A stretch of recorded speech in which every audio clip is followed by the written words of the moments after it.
My son said I'd never be half the man his stepdad was, so I let the truth answer. The words cut deeper than any knife ever could. We were standing in the kitchen of the house I still paid for, the house where my son grew up, now feeling more like a museum of my failures than a home. "You're never here," Ethan said, his voice cracking with 17 years of built-up resentment. "You've been gone my whole life, and now you expect me to respect you. You're a ghost, Dad." He was right. I had spent 15 years building a company from nothing, working 16-hour days, convincing myself that the bigger the empire, the more secure his future would be. I missed baseball games, school plays, parent-teacher conferences. I missed him. But then he said the words that shattered me. "Mark's never missed a single game," Ethan continued, his eyes burning with cold fury. "He taught me how to fix a car. He was there when I had my first panic attack. He's a better father than you'll ever be." He stepped closer, his face twisted with contempt. "You'll never be half the man Mark is, Dad. Never." The name hit me like a physical blow. Mark, my ex-wife Sarah's new husband, the man who had slipped into the vacuum I left behind, the steady, reliable stepfather who was there when I wasn't. For a moment the world went quiet. My first instinct was to fight back, to list everything I'd paid for, every sacrifice I'd made, but I stopped myself. Fighting had never worked. It had only built a bigger gulf between us. I looked at my son and saw not an enemy, but a wounded boy being fed a steady diet of resentment. "You're right," I said quietly. Ethan blinked, thrown off balance. He'd expected a fight. "You're absolutely right, son. I wasn't there. I missed it all, and I can't get those years back."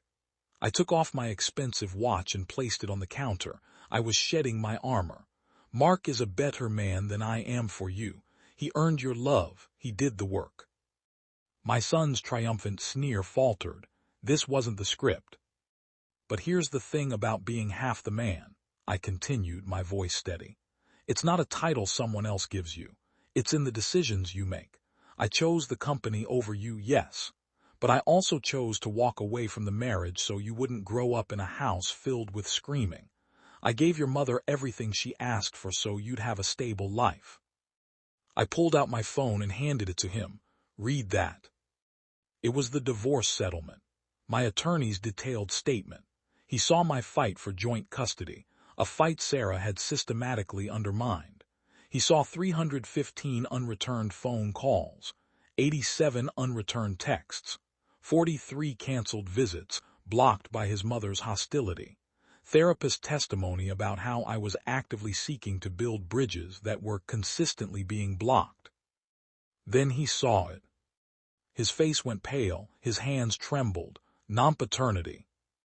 I met his gaze and didn't look away. I had held this secret for 17 years. I discovered it by accident right before the divorce. I had spent a fortune keeping it buried because I loved him. Biology didn't matter. He was my son, but I had kept the proof. A last resort. "The truth, Ethan, is that I am not your biological father," I said, my voice breaking. "I found out when you were a baby. Your mother never told me. I never told you because it didn't matter. I raised you. I loved you. You will always be my son." His face was a canvas of pure devastation. The anger, the righteousness, all of it wiped away. Mark doesn't know," I said softly. "He's a good man, he stepped up, but he is not your father, he is your stepfather." My revelation hung in the air, toxic and heavy. This was my revenge, not a plan for vengeance, but a truth so profound it shattered the very foundation of his world. "Why are you telling me this now?" he cried, tears streaming.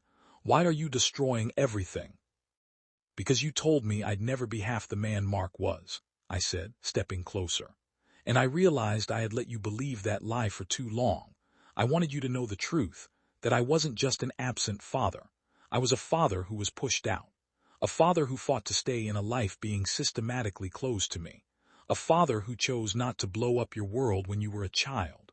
A father who let you love another man because your happiness was more important than my pride." He was sobbing now, ugly, wrenching sobs from a place deeper than simple hurt. He had lost the father he thought he knew, and discovered a father he never truly understood. "I'm sorry, Dad," he sobbed. "I'm so sorry, I didn't know any of it."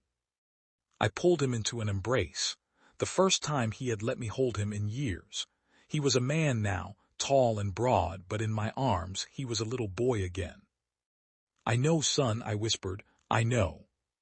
We stood there for a long time, two broken people holding each other in the ruins of a lifetime of lies.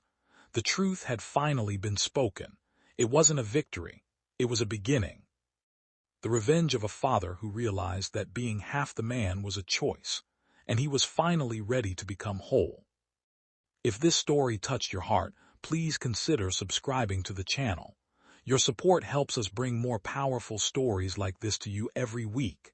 Hit that subscribe button, turn on the notification bell, and join our growing family of storytellers.